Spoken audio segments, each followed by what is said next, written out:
नमस्कार, तालठोक के special edition में आपका स्वागत है। मैं हूं आपके साथ विशाल कालरा।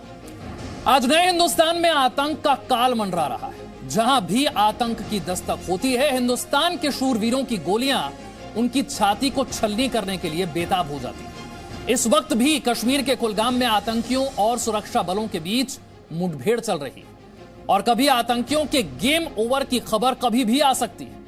लेकिन इस बीच इंटरनेशनल यूथ डे के मौके पर जम्मू कश्मीर की पूर्व मुख्यमंत्री महबूबा मुफ्ती ने अपनी पार्टी के यूथ विंग अध्यक्ष वहीद पारा को याद करते हुए एक ट्वीट किया।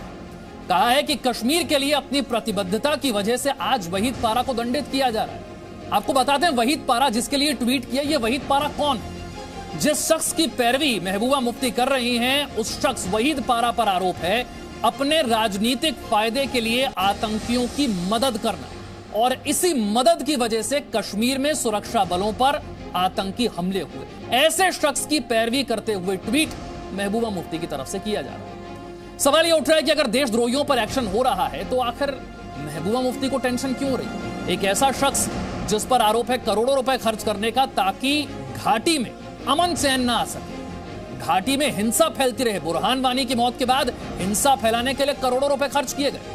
ऐसा शख्स जिसे अदालत ने जमानत देने से मना कर दिया, यह कहते हुए कि आरोप बहुत संगीन है और प्रथम दृष्टया जो सबूत रखे गए हैं वो आरोपी के खिलाफ है, जमानत नहीं मिल सकती। आजादी के उत्सव से पहले यह आतंकी राग क्यों अलापा जा रहा है? कश्मीर में तिरंगा महबूबा का देश विरोधी एजेंडा क्या यह बेनकाब कर रहा है? तो आतंकियों के मददगारों के लिए आखिर ये ट्वीट, ये पैरवी क्यों हो रही है?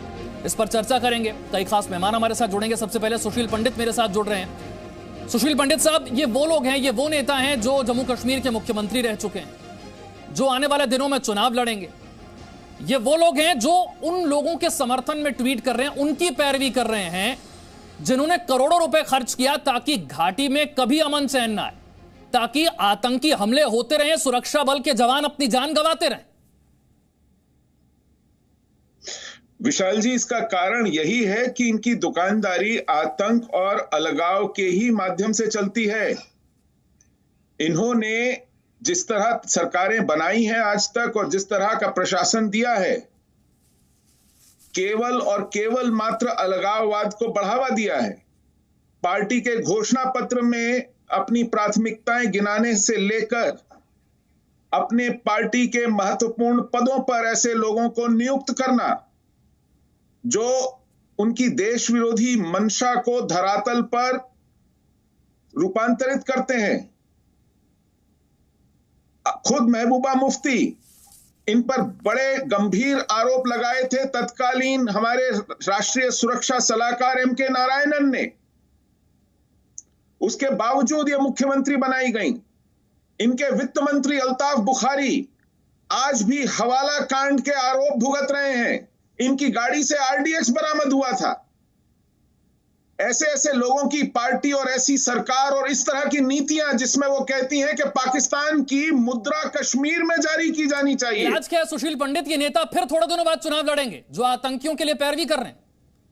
इनको, इनकी राजनीति को, इनके एजेंडे को सिरे से अवैधानिक घोषित किया जाना चाहिए। इन पर पाबंदियां लगनी चाहिए। यह किसी भी सूरत में सार्वजनिक क्षेत्र में, नागरिक क्षेत्र में, हमारे लोकतंत्र में, हमारी व्यवस्था के अंदर घुस करके जिस तरह देश को खोखला कर रहे हैं, चाहे वो हमारा प्रशासन हो, चाहे वो हमारे विश्वविद्यालय कैंपस हो, चाहे वो हमारा मीडिया हो, हमारी शिक्षा नीति हो, हेडमास्टर जिस शिक्षा नीति में बुरहान वानी जैसे हिजबुल कमांडर पैदा करेंगे, वहां से और क्या अपेक्षा रखेंगे आप? आपने बुरहान वानी का नाम लिया, मुझे याद आ गया, बुरहान वानी की मौत के बाद 5 करोड़ रुपए खर्च करने का आरोप है इसी शख्स पर। प्रेम शुक्ला भारतीय जनता पार्टी से मेरे साथ हैं, जहांजेब सिरवाल भी मेरे साथ जुड़ गया। प्रेम शुक्ला, आरोप तो आप पर लगाए जा रहे हैं कि जो लोग कश्मीर के प्रति अपनी प्रतिबद्धता रखते हैं, जो केंद्र सरकार के खिलाफ आवाज उठाते हैं, उनको ऐसे अरेस्ट करके गायब कर दिया जाता है क्योंकि वो कश्मीर के लिए आवाज उठा रहे हैं। देखिए, हम मानवता के पक्ष में खड़े हैं, भारत की अखंडता के पक्ष में खड़े हैं, कश्मीरियत की पक्ष में खड़े हैं। लेकिन कोई कश्मीरियत के आड़ में अगर जिहाद पाल रहा होगा और जिहादी मंसूबे पाल रहा होगा तो उसको ये इस बात पर जो है विश्वास करने की आवश्यकता है कि भारत 2014 के बाद बदल चुका है। हम जिहादी को जिहादी समझेंगे, जहाँ से वो जिहादी गतिविधियाँ संचालित करेगा वहाँ घुसकर मारेंगे, और जो भी जिहादियों और अलगाववादियों के साथ खड़ा होने का दुष्कांड रचेगा उसके खिलाफ कार्रवाई करना, ये संविधान सम्मत हमारा जो अधिकार है वो राज्य के हित में, जनता के हित में तैयारी कर रहा है, स्वतंत्रता दिवस की तैयारी कर रहा है, लेकिन ये आतंक वाली जो सोच है इससे आजादी कब मिलेगी? नहीं, आप तो विशाल जी, आप तो इस बात को जानते हैं, ये लोग कहा करते थे कि अगर अनुच्छेद 370 में संशोधन हो गया तो कश्मीर में कोई तिरंगा उठाने वाला कंधा नहीं बचेगा। आज वहां कितने कंधे हैं? संख्या बढ़ गई ना, विकास की बयार बढ़ी ना, शांति के पथ पर बढ़ा ना, आतंकवादियों अलगाववादियों पे कार्रवाई हुई ना। और ये कार्रवाइयों को देखते हुए उनको निश्चित तौर पर पीड़ा है कि उनका जो आधार था, कुछ राजनीतिक दल 1952 से ही लगातार जम्मू एवं कश्मीर में वो अलगाववादियों के साथ खड़े होते हैं, पाकिस्तान के साथ संधान करते हैं, और उसका परिणाम पूरे देश को भुगतना पड़ा है। यह सत्य सबके समक्ष है, उसे मुझे कोई विशेष जो है प्रकाश डालने की आवश्यकता नहीं है। इसीलिए हमने तो उनको गुपकार गैंग कहा कि अलगाववादी एजेंडा है, उस अलगाववादी एजेंडे को आतंकवाद के साथ न खड़े होने देना, अलगाववादी एजेंडे को, उनके सपने को साकार ना होने देना, यही हमारा राष्ट्र के रूप में संकल्प है, और इस संकल्प में हम सफल रहे हैं। नहीं, पर आप तो संकल्प की बात करें, कुछ दिनों बाद यही नेता फिर चुनाव लड़ेंगे, फिर मुख्यमंत्री भी बन सकते हैं। मैं जहां सिरवाल के पास जाऊंगा, कश्मीर नहीं मिला लेंगे, ठीक है, तब तक हमारे लिए कश्मीर का एजेंडा अधूरा है। जहांजेब सिरवाल, जिसे अदालत ने जमानत देने से इसलिए मना कर दिया क्योंकि आरोप इतने गंभीर हैं, जो सबूत रखे गए उसके बाद कहा गया कि पर्याप्त सबूत है आरोपी के खिलाफ। आरोप क्या है? राजनीतिक लाभ के लिए आतंकियों की मदद करना, और उसी मदद की वजह से कश्मीर में सुरक्षा बलों पर हमले हुए, यह आरोप है। जी देखिए, मैं केवल इस मुद्दे पर स्पष्ट होकर आपके साथ आपको जवाब नहीं दूंगा, क्योंकि जिस व्यक्ति की आप बात कर रहे हैं वो वही व्यक्ति है जो आपको आज से 4 साल पहले राजनाथ सिंह जी का चहीता दिखता था। ये वही व्यक्ति है जो आज से पहले केंद्र सरकार का खास आदमी माना जाता था, और इस व्यक्ति के साथ बहुत बहुत अच्छे ताल्लुकात हम सभी के थे, क्योंकि वो भी एक पॉलिटिकल पार्टी को रिप्रेजेंट करते थे, यूथ आइकन माने जाते थे, और यूथ आइकन बनाने वाली यही भारतीय जनता पार्टी की सरकार थी। जैसे ही उनके ख्यालात इनसे अलग हो गए तो इनका तो काम है लोगों को आतंकी, अलगाववादी, इन चीजों की सर्टिफिकेट देते रहना। जिन पॉलिटिकल पार्टीज को ये लोग आज आतंकी और अलगाववादी कह रहे हैं, आज भी ये करगिल हिल डेवलपमेंट काउंसिल में उन्हीं के साथ सांठगांठ में सरकार बना रहे हैं। इनसे सवाल पूछिए ना, क्या वो वहां पर अलगाववादी नहीं है, सिर्फ यहीं पर अलगाववादी है? देश को बेवकूफ बनाना बंद करिए। देश भारतीय जनता पार्टी की इस घटिया सियासत से तंग आ चुका है। देश समझ चुका है कार्रवाई कि हो रही इनके पास अब है, करने ये को कुछ नहीं है। अदालत में हो रही है या बीजेपी की कार्रवाई हो रही है? जमानत याचिका जब खारिज होती है तो अदालत करती है कि बीजेपी करती है? देखिए, मैं ये चीज क्लियर कर दूं कि कोई भी चीज अगर अदालत में है तो हमें पूरा विश्वास है इस देश की न्यायालय पे कि इस देश की न्यायालय हमेशा इंसाफ करेगी। पर मैंने ये चीज स्पष्ट कही कि अगर कोई शख्स पॉलिटिकल विक्टिमाइजेशन का शिकार हो रहा है, गुरु के मामले में भी अदालत के फैसले पर विश्वास करते होंगे आप। अरे अफजल गुरु की हमदर्दी आपको होगी, हमें बहुत अच्छे से पता है। अफजल गुरु को फांसी हमारे समय पे हुई, ये भी देश को पता है। आप सर्टिफिकेट ना दें कि किसको हमदर्दी है किसको नहीं। अच्छा, आप तक रहा होता तो फिर देश ने देख लिया होता। आप सर्टिफिकेट ना बांटे मेरे को यहाँ पर, आप ये जवाब दें। ईद के समय उसको जो है शीर खुरमा खिलाया जाए, आपके मुख्यमंत्री नहीं लिखाता जी। यहाँ पर अलगाववादी फांसी पे ना लटका कर में नहीं है, शीर खुरमा खिलाया जाए में उनके और साथ 7 वर्षों तक आप उसको शीर खुरमा खिलाए। जुड़े हुए भारत के नागरिकों के जवाब दीजिए ना। अफजल गुरु जैसे आतंकवादी को पालने का दुष्कर्म किया, इसका जवाब कौन देगा? कौन देगा जवाब दीजिए? अफजल गुरु के चाचा यहाँ पर नेशनल कौन देगा जवाब? चिदम्बरम कह रहे थे कि अफजल गुरु को फांसी लगाई, गलत कर दी। में वो आपके मसेरे भाई कौन है? चिदम्बरम जहांजेब सिरवाल जो गलत है उसे गलत कहने की हिम्मत रखिए ना। जो गलत है उसे गलत कहने की हिम्मत रखिए। बात वही पारा हो रही है। ये शपथ वहीद पत्र पारा लिखे की हैं। जमानत याचिका अदालत से खारिज की, उस पर आरोप है आतंकियों की आतंकवाद मदद करने का। बुरहान वानी की मौत के बाद कश्मीर में अमन चैन न आए, इसके लिए 5 करोड़ खर्च करने का, इसलिए जमानत नहीं दी गई। सीधे बात कीजिए ना, वहीद पारा ने गलत किया, उसे बचाने की कोशिश क्यों कर रहे हैं? अरे मैंने इनको ये चीज कही कि ये क्यों, आप हिम्मत करिए, कभी कभी हिम्मत करिए इनसे ये सवाल पूछने का कि ये पार्टियां अगर अलगाववादी कश्मीर में है तो करगिल हिल डेवलपमेंट काउंसिल में मैं तो बिल्कुल पूछ रहा हूं, पर मैं आपसे ये भी कह रहा हूं कि वहीद पारा अगर आतंकियों का मददगार है तो उस पर कार्रवाई से किसके पेट में दर्द होता है? आप किसी कांग्रेसी की फोटो 2010 की भी खंगाल लेते हैं। ये जो बयान है वो अलगाववादी है कि नहीं है? राजनाथ सिंह जी के साथ कितनी तस्वीरें दिखाऊं? ये जो है क्या भारत के राजनाथ सिंह जी के साथ कितनी तस्वीरें दिखाऊं? के हित में है? उसका जवाब दीजिए। किसके हित में है? बेसिकली इन सारे नेटवर्क्स में भारतीय जनता पार्टी मिली हुई है, इन सारी गतिविधियों में भारतीय जनता पार्टी का हाथ है। कौन सी वाली गतिविधियों यहाँ में? पर अपनी जरा खुल के बता दीजिए, सियासत जहां से चमकाने के लिए सवाल कौन सी वाली कानून गतिविधियों में मिली हुई है बीजेपी? प्रत्येक- बता दीजिए, अनर्गल प्रलाप है आपका। बता दीजिए कौन सी गतिविधि की बात कर जनता रहे हैं? समझती है। मैं यहां पर अमन शांति लूटने वाली भारतीय जनता पार्टी है। अपने पॉलिटिकल नैरेटिव को कैसे? सेट करने कैसे? के लिए यहां के लोगों को कैसे? सूली पे लटकाने वाली भारतीय जनता पार्टी है। नहीं कैसे, ये तो बताइए जरा, हेलो? कैसे अमन चैन लूट लिया? अरे 1.5 साल तक यहां के लोगों को बंदी बनाकर रखा। देश 5G की तैयारी कर रहा था, हमारे यहां बेसिक इंटरनेट फैसिलिटी बंद थी, और आप पूछ रहे कैसे तंग किया? नहीं, आतंकी गतिविधियां रुक गई इसलिए 2014 कश्मीर के लोग में परेशान है, ऐसा तो PDP नहीं हो को सकता। पत्थरबाजी रुक गई इसलिए कश्मीर के लोग परेशान है, ऐसा तो नहीं हो सकता। सुशील पंडित, कब तक ये राग अलापा जाएगा कि हमें बंदी बनाकर रख दिया क्योंकि आतंकी गतिविधियां नहीं हो पा रही थी, पत्थरबाजी रुक गई थी, तकलीफ इस चीज की हो रही थी। चैनल के अकॉर्डिंग ठीक, जहांजेब सरवाल आपने लंबा जवाब दिया, अब सुशील पंडित की बारी, जरा सुन लेते हैं। सुशील पंडित, आप कब यहाँ ये विचारधारा तो खत्म नहीं हो रही आतंक वाली। पत्थरबाजी जरूर कम हो गई, आतंकी गतिविधियां जरूर कम हो गई, लेकिन ये जो आतंकी विचारधारा है वो तो वहीं की वहीं है। सुशील पंडित, ये देखिए, ये मीठा मीठा गप और कड़वा कड़वा थू वाले लोग हैं। जब आतंकवादी हमला हो जाएगा, यही आपके सर पर चढ़ दौड़ेंगे, कहेंगे कि आपकी गुप्तचर एजेंसियां क्या कर रही थी, आपकी पुलिस क्या कर रही थी, आपका सुरक्षा तंत्र क्या कर रहा था, ये पाबंदी क्यों नहीं लगाई, वो धरपकड़ क्यों नहीं की। और जब आप पाबंदी लगाएंगे, धरपकड़ कहेंगे, फिर कहेंगे अरे अरे अरे मार दिया, हमारा लोकतंत्र छीन लिया, हमारी आजादी छीन ली, हमारी नाकेबंदी कर दी, हमारे को सुरक्षा नहीं दी, आप कैसी सरकार है। ये मुंह के दोनों सिरों से बात करने वाले लोग हैं। इनके लिए आप मर जाइए, लुट जाइए, बिछ जाइए, ये कभी एहसानमंद नहीं होंगे। ये कभी मान स्वीकार नहीं करेंगे कि 1 साल तक एक भी नागरिक नहीं मरा निहत्था 370 बर्खास्त होने के बाद। वो क्यों नहीं मरा? क्योंकि सुरक्षा तंत्र मजबूत था।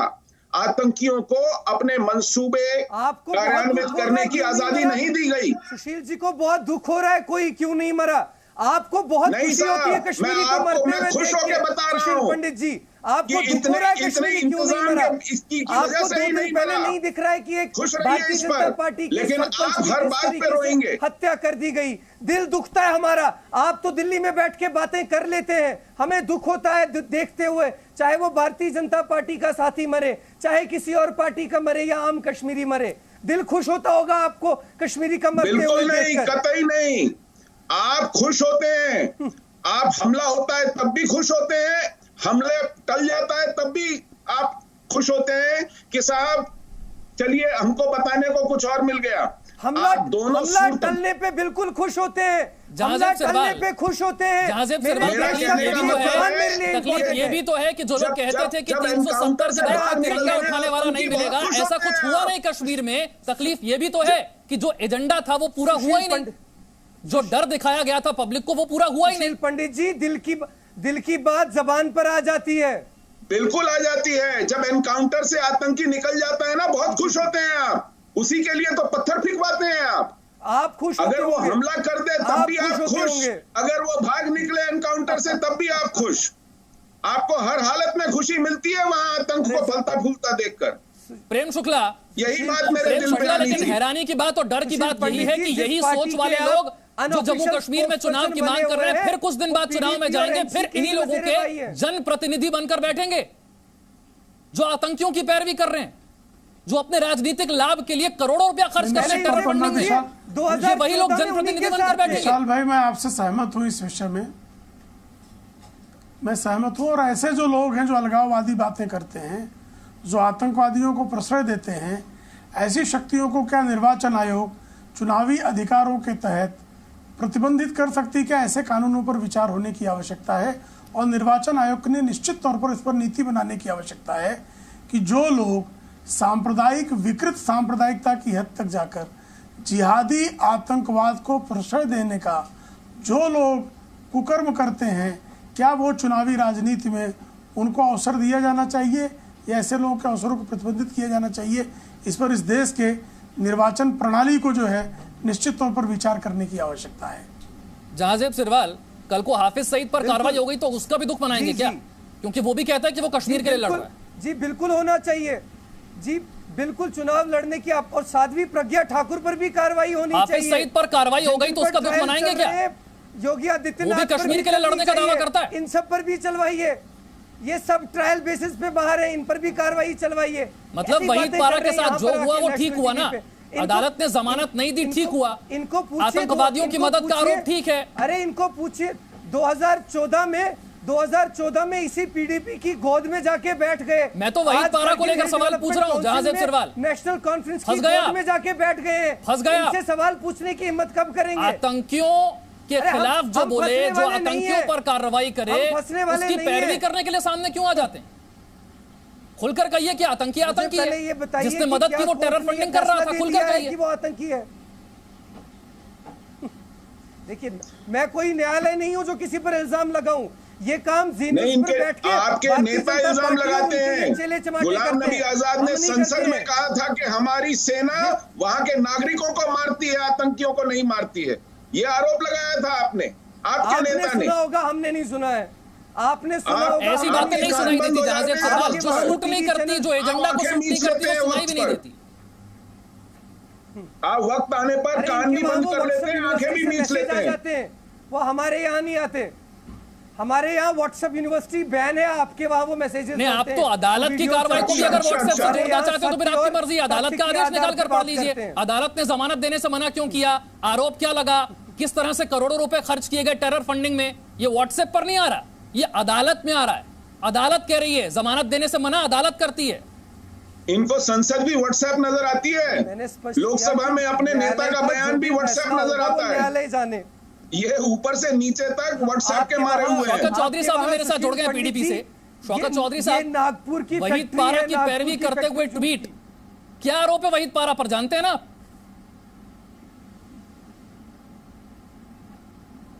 मेरे को ये समझ नहीं आ रही है कि अगर महबूबा मुफ्ती जी कोई ट्वीट कर रही है शौकत चौधरी, तो वो शौकत चौधरी अगर आप मुझे सुन पा रहे हैं, होना चाहिए। उनकी गठबंधन वाली सरकार थी।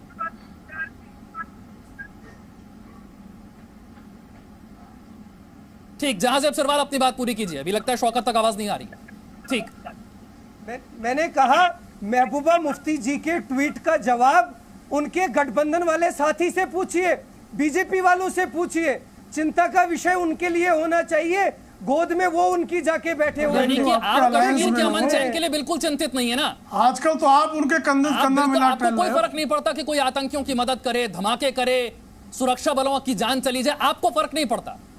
आपका ये कहना है बीजेपी से पूछिए, हमें कोई मतलब नहीं है। कोई आतंकी गतिविधि करता है तो करे। आपका मैटर ऑफ कंसर्न आतंकी नहीं है। आपका मैटर ऑफ कंसर्न है कि खुलकर बोलिए, जो आतंकी है उसे आतंकी कहिए। महबूबा मुफ्ती का डरिए मत, घबराइए मत, पाकिस्तान कोई कार्रवाई नहीं कर देगा आप पर। महबूबा मुफ्ती का ट्वीट है। मैंने कहा आपका कंसर्न महबूबा मुफ्ती का ट्वीट है। महबूबा मुफ्ती के लिए सर मेरा कंसर्न है कश्मीर में आतंकवाद का खात्मा कैसे हो। मेरा कंसर्न है कि ऐसे नेता जिनकी सोच आतंकी है, पहले तो वो आतंकियों की पैरवी कैसे कर रहे हैं खुलकर। पहले तो देश को ये झूठ बोलना बंद करिए। पहले तो देश को ये झूठ बोलना बंद करिए। लगातार 2019 के बाद हमने कितने जवानों की शहादत दी, कितने पॉलिटिकल वर्कर्स की शहादत दी, और उनमें से कितनों की पैरवी की आपने? आप उनकी उनमें से कितनों के लिए सहानुभूति वाला ट्वीट किया आपने? आतंकियों के लिए सहानुभूति वाले ट्वीट तो बाहर कराते हैं, जवानों की सहानुभूति के लिए, उनके मानव अधिकारों वाले ट्वीट तो नहीं आते। माननीय, अरे तो सुन लीजिए, आप माननीय राहुल गांधी जी का ट्विटर हैंडल चेक कर लीजिए, जो आज भारतीय जनता पार्टी ने डर के मारे बंद करके रखा हुआ है, उस पे देख लीजिए, प्रत्येक टेरर अटैक के बाद उस पे ट्वीट आता है। और मेरी बात सुन लीजिए, हमें केवल ट्वीट ही दिखाने की जरूरत नहीं है, हमारा भारतीय जनता पार्टी इनको जल थल नभ सब जगह जो है हमारे सीने में इतना दिखाई देती है। हम इनकी कि श्रीमान राहुल गांधी और उनके प्रवक्ता जो हैं, वो भाजपा के नाम की माला जप रहे होते हैं, जपिए जपिए जपत जपनते जपते रहें, लेकिन मुद्दे की बात समझें कि हमने जम्मू एवं कश्मीर में आज आपको शांति बहाली की, हमने आतंकवाद का दमन किया। आप आतंकवाद को जो है दंड के मारे आतंकवाद को जो आपने अपनी टेबल पर बैठा रखा था, उन आतंकवादियों को जेलों में ठूस रखा है, कुछ आतंकवादियों को कब्रिस्तान पहुंचा दिया है, शेष आतंकवादियों का भी समूल नाश होना है। और ये समूल नाश होता देखकर आपको पीड़ा होनी है, हमारे समझ में आ रही है। अगर राहुल गांधी से किसी को डरना चाहिए तो वो कांग्रेस पार्टी को डरना चाहिए, लगातार उनको रसातल में मिला रही है। भाजपा के लिए तो राहुल गांधी वरदान साबित हो रहे हैं। आप किसको खामखाम बता रहे हैं कि राहुल गांधी से डर के ट्विटर? मैं तो कह रहा हूं राहुल गांधी को दिन में 50 ट्वीट करने चाहिए ताकि कांग्रेस चुनाव लड़ने लायक, मुंह दिखाने लायक ना रहे। 5 मिनट के बाद सुशील पंडित जी 5 मिनट के बाद अपना ट्विटर वरदान है ये कांग्रेस के लिए, पता चल जाएगा कौन किससे डरता है। राहुल गांधी जी का ट्विटर हैंडल बंद करके बता दिया इस देश की सरकार ने कि कितना कांपती है गांधी परिवार से। हैंडल राहुल गांधी का देश की सरकार बंद नहीं करती, ट्विटर बंद करता है राहुल गांधी के नाम से दुनिया को। पर इस देश में हजारों राहुल गांधी है, इस देश में लाखों राहुल गांधी है, लाखों राहुल गांधी है, लेकिन कांग्रेस पार्टी शर्मिंदा नहीं है। कांग्रेस का प्रत्येक कार्य सुशील जी को माफ कर दें, बुद्धियों से बुद्धिमत्ता की अपेक्षा जो है उन पर अतिरेक है। आपका नरेंद्र मोदी डरता है, आपका संघ परिवार राहुल गांधी सिरवाल एक बार वहीद पारा ने जो किया वो गलत, कश्मीर में आतंकवाद नहीं होना चाहिए, दौरा पड़ गया इनको नारा लगाने का। बताइए ट्विटर किसने बंद कर दिया? बिल्कुल, हम कश्मीर में आतंकवाद के खिलाफ है, हम कश्मीर में अलगाववाद के खिलाफ है, हम अधीर रंजन चौधरी ने क्या कहा था संसद में जब 370 हटाई गई थी, याद है आपको? हम स्पष्ट कहा था पाकिस्तान से पूछा कि नहीं ये तो बायलैटरल मुद्दा है, भारत ने कैसे फैसला ले लिया? देश विरोधी कश्मीर से 370 हटाने के लिए पाकिस्तान से पूछना पड़ेगा। ये तो सोचती अधीर रंजन चौधरी की कांग्रेस पार्टी की, आज आप राहुल गांधी की बात कर रहे हैं। ये स्टैंड है मेरी पार्टी का। चलिए बहुत बहुत शुक्रिया पार्टी का स्टैंड चर्चा में जुड़ने के लिए। आजादी के महोत्सव की तैयारियां हो रही है, लेकिन जिन नेताओं की सोच में आतंकवाद है उन्हें निकालना बहुत जरूरी है, तभी आतंकवाद से कश्मीर को मुक्ति मिल पाए। Presenting B News app available on Google Play and App Store. Download it now.